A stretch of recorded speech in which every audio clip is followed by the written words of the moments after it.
Sabe, quando a gente pensa em direito penal, logo vem na cabeça crime, punição, cadeia. Mas a história é bem mais complexa. Por trás de tudo isso, existe uma série de regras, umas regras meio invisíveis, que na verdade são a nossa maior proteção. É sobre essa estrutura que garante um sistema justo e impede que o poder vire abuso que a gente vai conversar hoje. Bora lá? Pois é, já parou para pensar nisso? O que impede o governo de simplesmente decidir que algo que era normal ontem, hoje virou crime? Parece uma pergunta meio de filme, né? Mas a resposta, olha, ela é a base da nossa segurança, da nossa liberdade. É o que garante que as regras do jogo não vão mudar do nada só para prejudicar alguém. Então, o direito penal vive nesse cabo de guerra, sabe? É uma busca constante por equilíbrio. De um lado, o Estado precisa ter força para proteger todo mundo, a sociedade. Mas do outro lado, cada um de nós precisa de um escudo contra o abuso dessa força. Manter essa balança certinha, sem pender para nenhum lado, essa é a missão mais difícil e, com certeza, mais importante da justiça. E para a gente começar a entender como essa balança funciona, vamos direto para o pilar principal, a base de tudo, o famoso princípio da legalidade. A beleza dessa ideia está na simplicidade dela. O que esse princípio faz é dar para a gente uma coisa chamada segurança jurídica. Ou seja, todo mundo sabe, antes de fazer qualquer coisa, o que pode e o que não pode. Imagina o caos que seria viver com aquele medo constante de que, sei lá, uma coisa que foi feita hoje, amanhã viria um crime. Seria impossível, né? E esse princípio da legalidade ele se apoia em duas pernas, digamos assim. A primeira é a tal da reserva legal. O que isso quer dizer? Simples. Só o Congresso Nacional, com deputados e senadores, pode criar um crime através de uma lei formal. Nada de um presidente criar crime por decreto ou um juiz inventar um crime do nada. E a segunda perna é a anterioridade. A lei tem que existir antes de a pessoa cometer o ato. Parece óbvio, mas é fundamental. Isso aqui reforça bem aquela ideia da reserva legal. Pensa assim, no direito existem várias fontes, vários lugares de onde as regras vêm. Mas para criar um crime, só uma serve: a lei, escrita, aprovada, bonitinha. Por quê? Para evitar que uma pessoa sozinha decida o que é crime. A decisão de transformar algo em crime tem que passar por um debate público, democrático, lá no Congresso. Regras de um ministério, costumes, tudo isso pode até ajudar o juiz a entender a lei, mas criar um crime do zero, jamais. E para entender a anterioridade, vamos para um caso prático que fica mais fácil. Imagina o Pedro. No dia 20 de maio, ele dirige depois de beber. Naquela época, isso era só uma infração de trânsito. 6 dias depois, uma lei nova transforma isso em crime. Aí um promotor tenta processar o Pedro por crime. Ele pode? Não, de jeito nenhum. Por quê? Porque lá no dia 20 o que ele fez não era crime. A lei não pode voltar no tempo para pegar ele. É simples, direto e muito justo.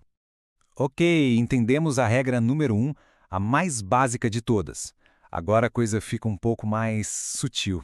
Sabe por quê?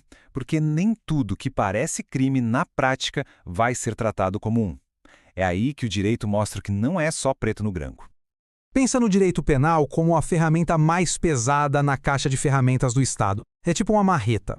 Não se usa uma marreta para pendurar um quadro, né? A ideia é a mesma. O direito penal é a última ratio, a última cartada. Se um problema pode ser resolvido no cível, com uma indenização ou com uma multa administrativa, não tem por que chamar o canhão do direito penal. É uma questão de bom senso. E essa ideia de último recurso nos leva a um dos conceitos mais interessantes, que é o princípio da insignificância, às vezes chamado de bagatela. O exemplo do desodorante é perfeito. Pela letra fria da lei, pegar um desodorante sem pagar é furto, ponto. Mas aí vem a pergunta, qual foi o dano real para um supermercado gigante? Um item de R$12 é insignificante. O direito penal nesse caso diz, olha, não vou mover toda a máquina da justiça por causa disso. Tá, mas insignificante é meio vago, né? Para dar uma balizada, para ter um norte, os nossos tribunais costumam usar um número como referência, 10% do salário mínimo da época. Mas atenção, isso não é uma regra escrita na pedra, tá? É só um parâmetro que ajuda o juiz a pensar se o prejuízo foi pequeno o suficiente. Mas não é só sobre o dinheiro, viu? Não é tão simples. Para um juiz dizer que um caso é insignificante, ele precisa analisar um pacote com 4 coisas. Primeiro, a atitude da pessoa foi muito ofensiva. Segundo, a ação dela trouxe algum perigo para a sociedade. Terceiro, essa atitude é algo muito, muito reprovável. E quarto, o prejuízo, o dano, foi quase nada. Tem que passar nesse checklist de 4 pontos para a coisa não virar bagunça. Beleza. Já falamos da lei, já falamos do ato, agora vamos virar a chave e focar na pessoa. Na pessoa que está sendo acusada. Porque o direito penal tem regras muito claras sobre como tratar essa pessoa durante o processo. Olha isso, tá na nossa Constituição, e não é uma sugestão, é uma regra de ouro de qualquer democracia. Ninguém é culpado até que o processo acabe de vez com uma sentença final, da qual não cabe mais recurso nenhum. A culpa tem que ser provada, e provada sem deixar sombra de dúvida. Ela nunca, jamais, pode ser presumida. E essa ideia de presunção de inocência tem duas consequências práticas enormes. A primeira é sobre a prova. Quem tem que correr atrás e provar que o crime aconteceu é quem está acusando. O réu não precisa provar que é inocente. E mais, se no fim de tudo o juiz ficar com uma dúvida séria, a regra é clara: in dubio pro réu. Na dúvida, a favor do réu. A segunda consequência é sobre tratamento. Só porque alguém é réu não significa que possa ser tratado como criminoso. Tem que ser tratado como inocente até o fim. Mas e se a pessoa for condenada? Aí a justiça não pode agir como se fosse uma linha de produção, com uma pena igual para todo mundo. É o princípio da individualização da pena. Funciona em 3 etapas. Primeiro, o Congresso define uma pena mínima e máxima para cada crime. Depois, o juiz olha para o caso concreto, para as circunstâncias do crime e da pessoa e fixa a pena dentro daquela faixa. E por fim, até na hora de cumprir a pena, ela vai sendo adaptada, dependendo do comportamento do preso. E mesmo depois de tudo isso, mesmo com uma condenação final, o poder do Estado tem um limite, um muro. Existem barreiras que são absolutas, que não podem ser derrubadas nem mesmo se quiserem mudar a Constituição. A nossa Constituição é super direta sobre isso. Essas penas aí são terminantemente proibidas no Brasil, ponto final. Elas são as chamadas cláusulas pétreas, ou seja, não dá para mudar. Isso tudo é por causa do princípio da humanidade, a ideia de que a punição, por mais grave que seja o crime, não pode tirar a dignidade da pessoa. E para garantir que a proibição de prisão perpétua seja para valer, a lei criou um limite prático. Imagina alguém que, somando vários crimes, pega uma pena de, 200 anos.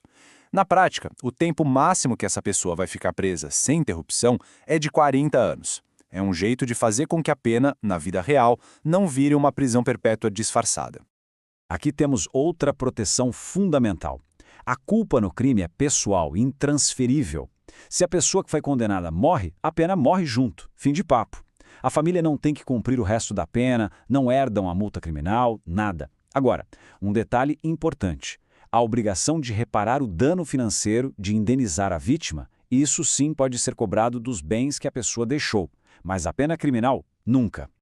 E para fechar o nosso kit de proteções, tem esse princípio com o nome em latim ne bis in idem, que é basicamente a regra do não pode 2 vezes. O Estado só tem uma chance de processar alguém por um crime. Se a pessoa for julgada e absolvida, acabou. O caso está encerrado para sempre, mesmo que apareça uma prova nova. Isso é para dar segurança, para que ninguém passe a vida inteira com medo de ser processado de novo pela mesma coisa. Então, resumindo a história toda, todos esses princípios que a gente viu, legalidade, insignificância, presunção de inocência, eles não são brechas na lei, sabe? Não são privilégios. Eles são a armadura, a estrutura que impede o direito penal de virar uma arma de opressão na mão de quem está no poder. No fundo, são a defesa de cada um de nós.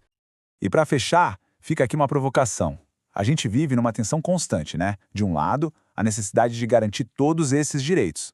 Do outro, o apelo da sociedade por mais segurança, muitas vezes a qualquer custo.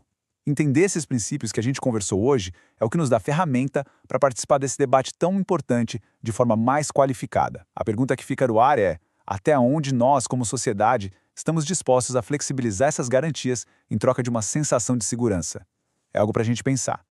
Clique no link da descrição para ter acesso ao material completo dessa aula.